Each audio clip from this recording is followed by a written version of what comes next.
Vous êtes enseignant, directeur, directrice ou tout simplement convaincu que l'école peut être un véritable moteur de changement en matière de durabilité? Alors restez avec nous, on va vous présenter une ASBL qui invite et qui guide les écoles à devenir actrices du développement durable. Bonne écoute! Bienvenue dans l'heure de fourche, le podcast animé par le secrétariat général de l'enseignement catholique. Si vous êtes acteur de l'enseignement et à la recherche de témoignages inspirants, de conseils, d'outils et d'actualités, vous êtes au bon endroit. Installez-vous confortablement et préparez-vous à être inspiré par l'heure de fourche. Aujourd'hui, dans l'heure de fourche, on enregistre un épisode un peu spécial. On enregistre cet épisode dans le cadre du Podcaston, un événement mondial qui propose aux podcasteurs de présenter une asso de leur choix dans un épisode. Et donc pour cet épisode, on a choisi l'ASBL Coren, qui accompagne les écoles sur le chemin du développement durable. Et pour ça, j'ai avec moi le directeur de l'ASBL Coren, Tierno Ndiaye. Bienvenue dans le podcast. Merci beaucoup de m'avoir invité. Alors, la première question que je vais te poser, c'est est-ce que tu peux un petit peu te présenter, comment tu es arrivé à travailler dans l'ASBL Coren? Bien, donc comme tu viens de le préciser, je m'appelle Tierno Ndiaye. J'ai une formation d'abord en sciences naturelles que j'ai complétée par une formation en agronomie. Et ce sont des formations qui m'ont ouvert l'esprit sur pas mal d'enjeux, évidemment, liés à la société. Quand on parle de sciences naturelles, quand on parle d'agronomie, évidemment, on est en plein dans la société. Et ça éveille en moi, en tout cas, cette motivation, cette envie de partager mes connaissances, de promouvoir, de vulgariser davantage des concepts environnementaux ou bien d'agronomie.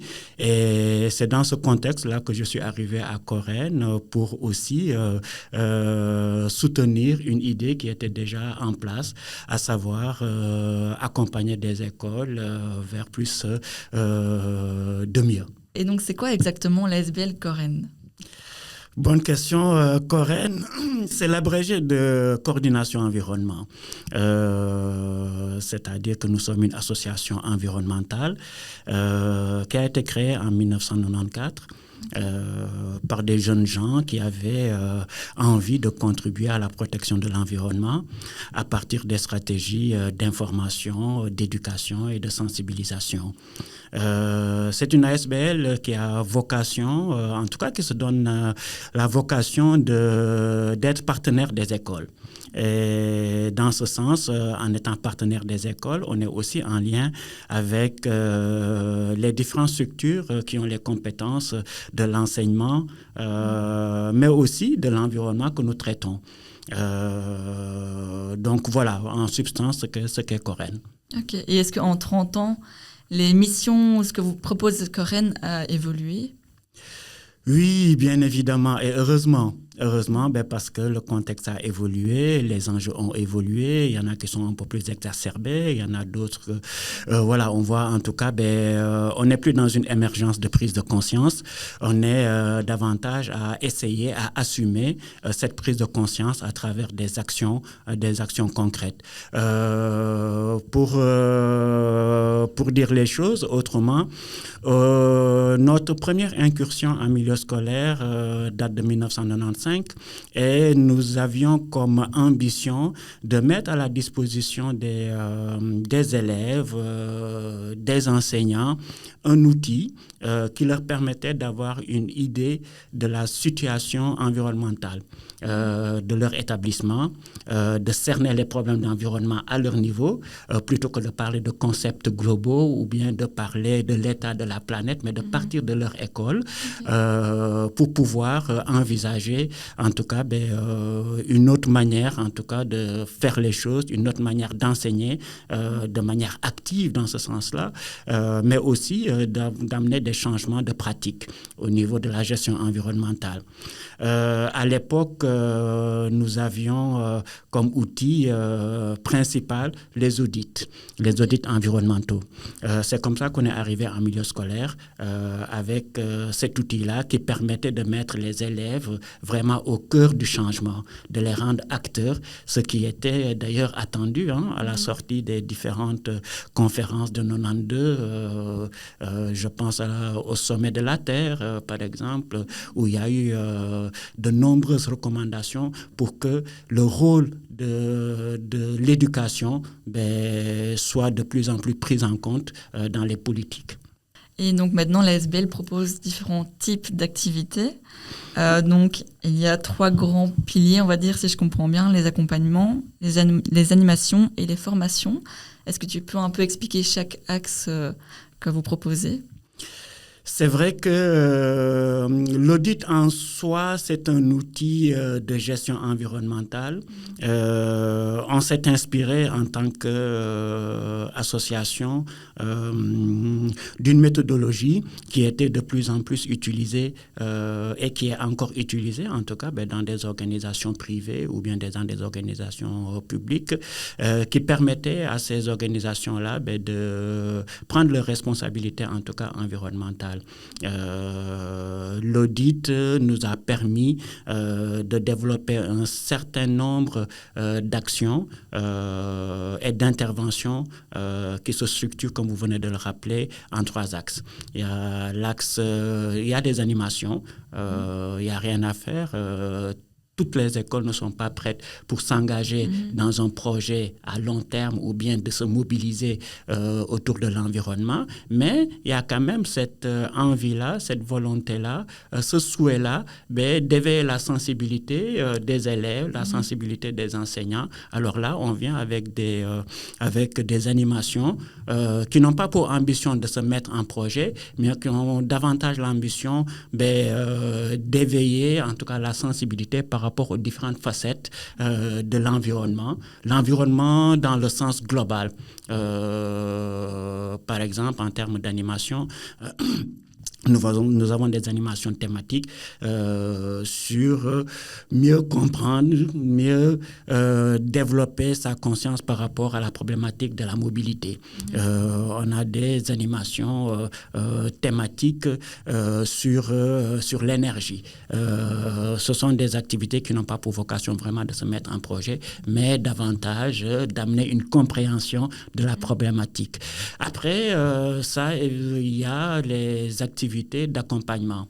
Les accompagnements, nous en avons, on va dire, il y a 2 catégories d'accompagnement, on va dire, dans notre offre éducative. Il y a des accompagnements qui sont beaucoup plus des accompagnements thématiques.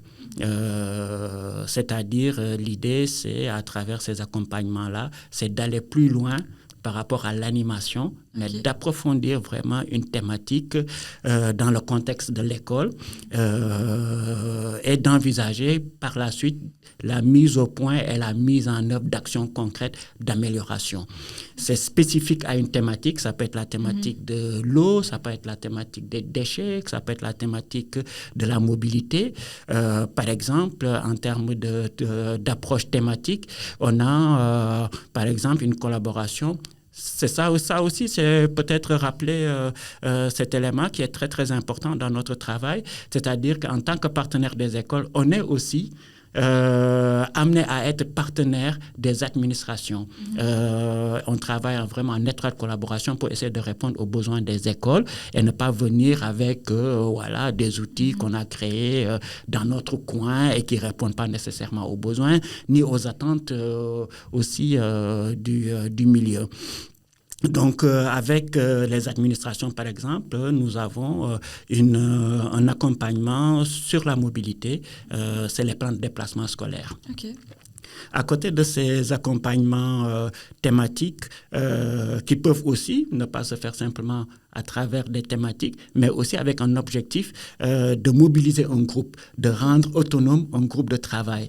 Et là, les thématiques de travail sont évidemment assez diversifiées puisqu'on parle vraiment de l'envie du groupe qui est en projet pour pouvoir les aider et les faciliter la mise en œuvre de leurs solutions réfléchies, imaginées.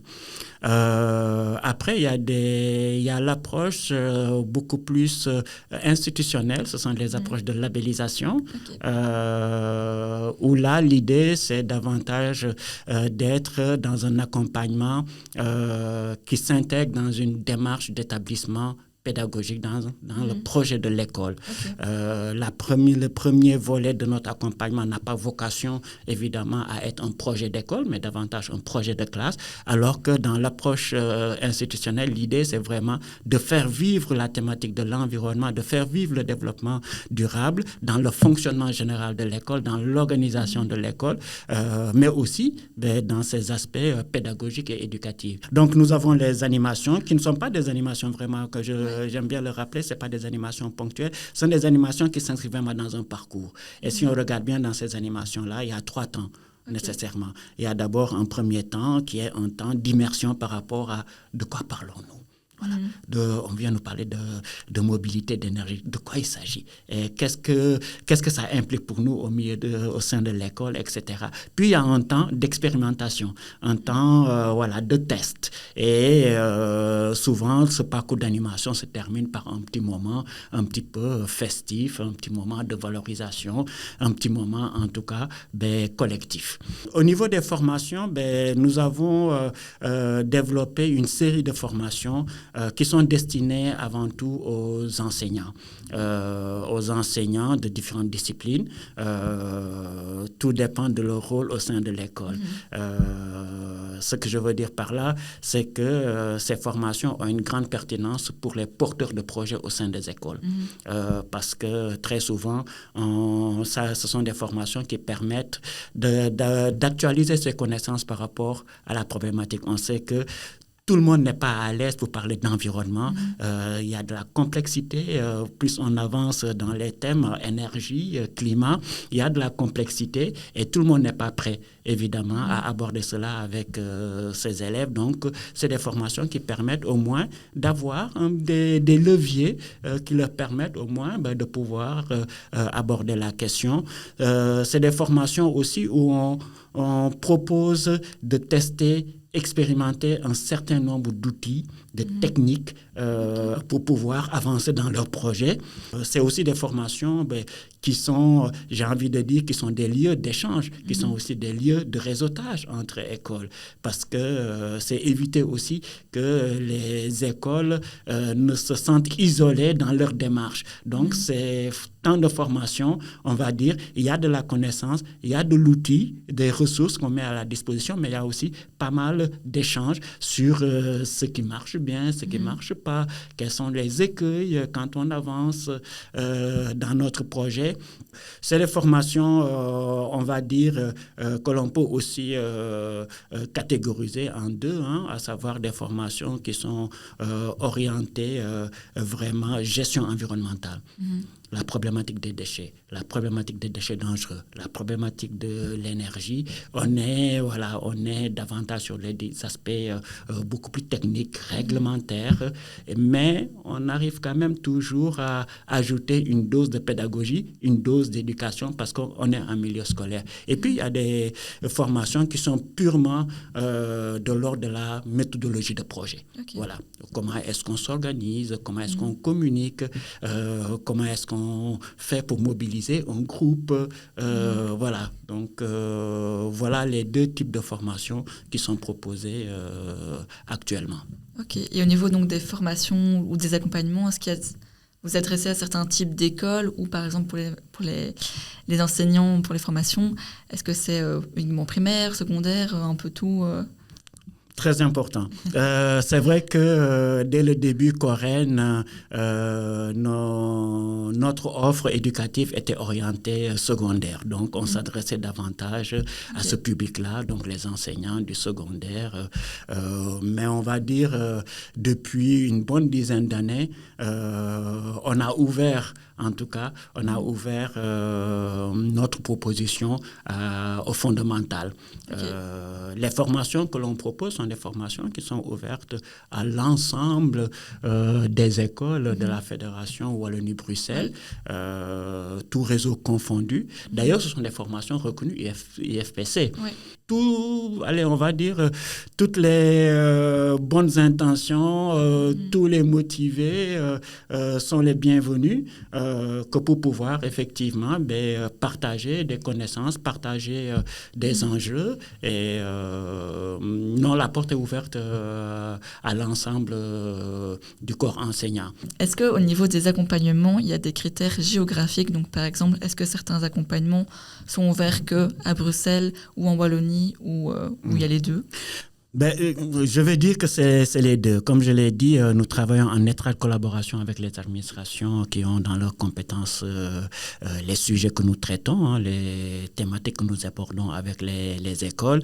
S'il y a une différence, la différence est davantage liée à l'administration qui nous soutiennent.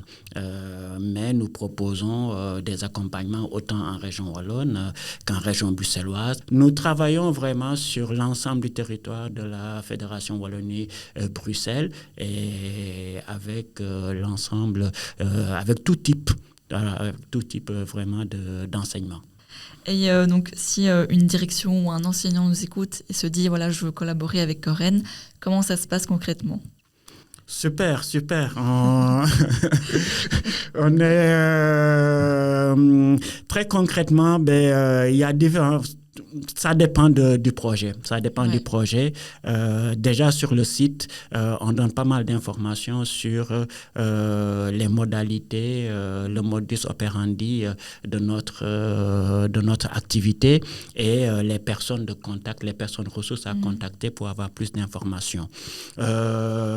Mais je vais prendre, par exemple, les accompagnements. Voilà, je vais prendre les accompagnements parce que ça, on est toujours évidemment à la recherche de nouvelles écoles qui veulent s'engager avec nous vers plus de durabilité. Par conséquent, si je prends l'exemple de École durable, qui est un programme de labellisation à destination de l'enseignement secondaire en Wallonie, nous sommes dans la période d'inscription. Comme dans la plupart déjà de nos programmes, c'est le moment de nous contacter, c'est le moment d'aller chercher sur notre site des informations pour pouvoir trouver des rendez-vous qui nous permettent du coup de pouvoir initier la démarche à partir de l'année prochaine. Mais c'est le moment. Pour les activités de la région bruxelloise, puisque nous travaillons en étroite collaboration avec Bruxelles Environnement, là, les inscriptions se font maintenant aussi, que ce soit pour Ecotine ou bien pour EcoSchool. Merci beaucoup pour ta présence et toutes tes explications dans le podcast. Pour celles et ceux qui veulent justement prendre contact avec l'ASBL, je mettrai dans le descriptif de l'épisode le lien vers le site web. Merci beaucoup. On se dit à bientôt pour un nouvel épisode de l'Heure de Fourche. Avant de nous séparer, rejoignez-nous sur les réseaux sociaux en cherchant CEGEC Enseignement catholique. Partagez ce podcast et n'oubliez pas de laisser votre avis sur votre plateforme d'écoute préférée. À bientôt!